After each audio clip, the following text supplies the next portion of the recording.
So yeah, I never thought that I would actually ever have to make a video about this, but you see a lot of people talking about the end of times. They're crying, they're bawling their eyes out, and I was like, well, you know, that's great. But last night, 12:30 a.m. last night, March 26th into March 27th. I saw what appeared to be a super realistic dream, almost as if I was looking right out my window. And I saw this house on top of this, it was like a barn house on top of this hill. On the right side of it, you could see horses outside just in chaos, like they were scared or something. And you had this sense that there was a lot of chaos, a lot of panic going on. And as I looked at this barn up on top of this hill, it started to have fire on the side, on the right side, in my peripheral vision, that I could see it on the right side of this barn house. It started to have fire. You could see the flames lighting up the undercarriage of the roof, underneath the under roof of it, and instantly I saw this smoke going off to the side, and as I followed it from the house, this smoke started, it turned in like a fire smoke, like a black smoke, and then it went darker and darker and darker, and it became really massive until it almost looked like an eruption, like a volcanic eruption, but there was no like, and there was no fire coming from it. It was just this massive black cloud, dark cloud, that was manifesting, like it was becoming very big. And as it was moving about this speed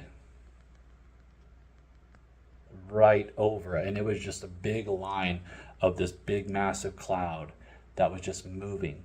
And as it comes across, I look off to the side and I see these neighboring houses, and there's these people that are just literally going right up into the cloud. And there's a lot of them, like a lot of people just being beamed up into this cloud. And almost instantly, as soon as I saw that, I said, God, save me. That was the only word I could think of or say at that time. I said, God, save me. Then all of a sudden, I'm in this bright light. I can't see nothing. It's super bright. And I can feel that I might be in a crowd of people. I didn't feel distressed or scared. I felt like I was in a crowd of people.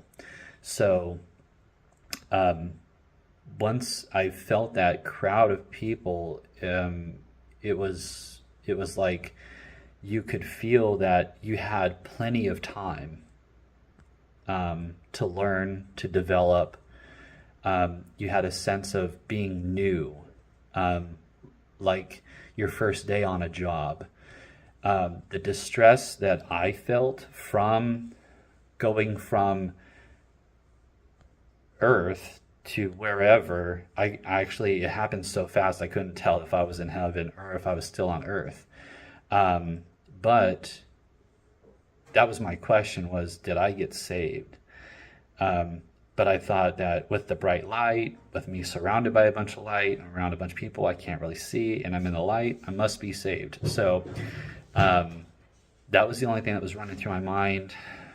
And instantly it felt like a car accident, like the distress that would come from a car accident, surviving that car accident, and then thinking about what happened after the car accident. That's how I felt. I was thinking, what just happened? Where am I? What am I doing?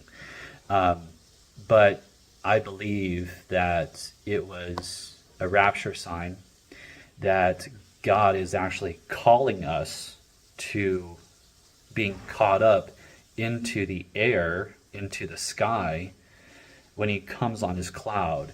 This cloud wasn't a glorious cloud full of brilliant light. It was a dark, judgmental cloud. It was coming with power and force, and it was coming like a wave. And it was just calling people up. People were just like that. And when I was in this bright light, surrounded by this crowd of people, it felt like I had plenty of time to learn, develop. I felt like a baby, but I was still in my body. But I had this sense like I had plenty of time. I had almost eternity to develop and learn about where I'm at, what I can do here, create new skills, do things. And I had this instant knowledge about everything was planned out. Like next week you're doing this, next week you're doing this, next week you're doing this. Like everything was so organized, and I had it all in my mind, and it was instant. And I was like, well, this is going to be pretty cool. But I think it was a sign. And as soon as I woke up, my wife was like, you got to find out what that dream means. And in that dream, according to the Bible and Bible scholars, I found that dream indicates that God will show older men and younger men dreams. God speaks to his prophets and prophetess about visions, divine visions that he wants to communicate.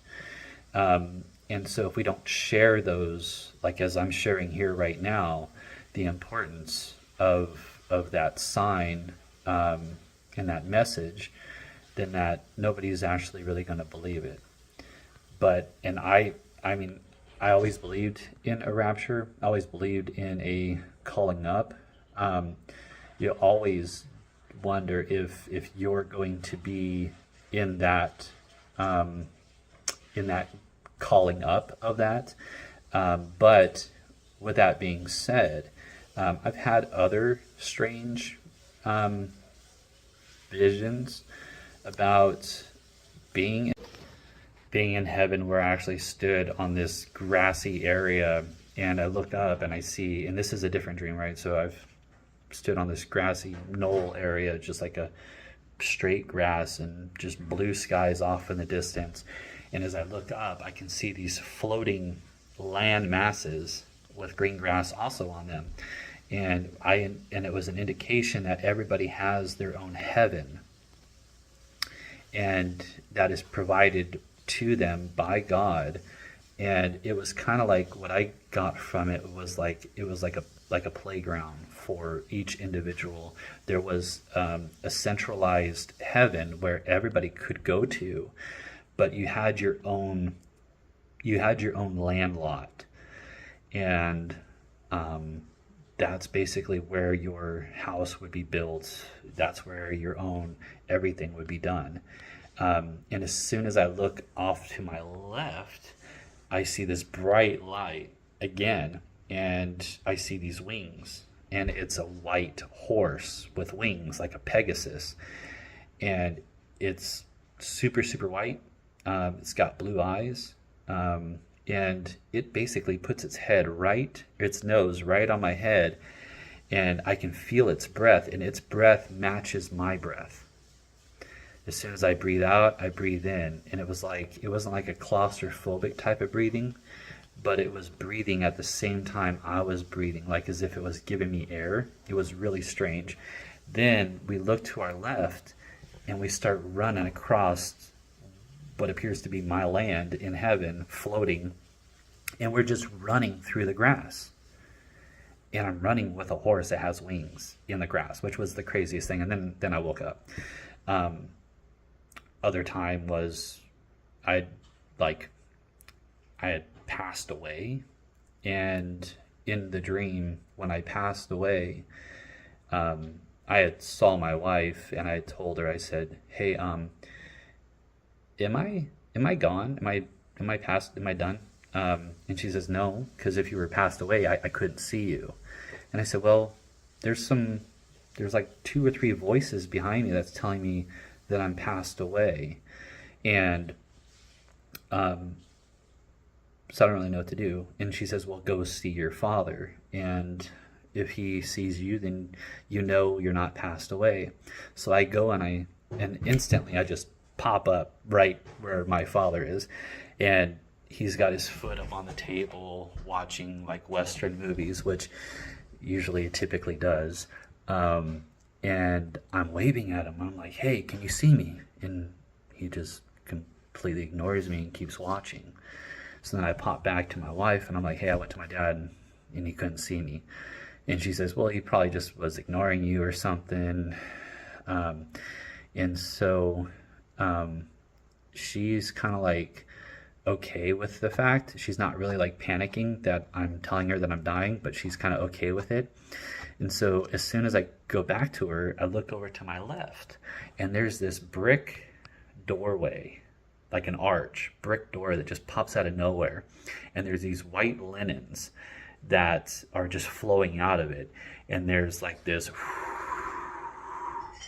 And so when I look at that door, I go over, I said, do you see that door over there? She's like, no, I don't see that door. I was like, well, they're calling me to go, and that they're calling me through that door and they're saying that I should go through that door. So when I go through that door, she says, okay, I'll be waiting here for you when you come back. And I was like, okay. So then I go through the door, and as soon as I go through the door, this bright light hits me again, and it says, I'm sending you back. The boy needs you. Never really knew what the boy was or who the boy is, even up until this time in my life. I still don't know. The fourth, fifth time that I've ever had a vision was I was actually in a motorcycle accident in real life. I was coming off of the top of a hill in front of a hospital, and I was on a Harley Sportster 1200 by myself. I was wearing shorts, flip-flops, and a tank top and a full-face helmet. I had slid out of control. I saw a bunch of nurses and doctors on the side of the road, and they were all standing there. I thought, well, this is kind of weird. Distracted me. And so as soon as I come around the corner, going about 20, 25 miles an hour, I'm at the top of this hill and I'm coming down around the corner. And as I veer around the side, I see about 20, 25 cop cars coming up the hill towards me. And of course, I startled. It scared me. I slammed on my brakes. I fishtailed to the side. My bike just went over. I went over the handlebars, and instantly, like this orb, like just kind of like right here, right in my visual, just shined, and it's just glistening. And it says, listen to what I say. Put your hand here. Put your foot here. Put your other hand here. Put your other hand here. And as soon as I did that, only my hands, only my elbows, and only my knees were scraped up with road rash. I had no broken bones. I survived. I didn't hit anybody in a car or anything like that. It was just me, myself, and I, and the pavement. They scraped the rocks out, and I told the police report that there was a bright orb that was telling me where to place my hands, where to place my feet. As I was sliding on the concrete, I slid over 100 feet from the initial accident area downhill on my own skin. And God has always been there. So all I ask is that you take this video, you learn from it, you theorize in your own opinion what this all means to you, and that you turn to God. If you haven't, and you ask for forgiveness, and you repent of your sins, the sins that you know you've done, the sins that you do not know that you've done, because there will be a day where you'll have to answer for the things that you did not know. Do you remember doing this? No, I don't remember doing that. Well, you did. It was all caught on tape, and God's got the tape.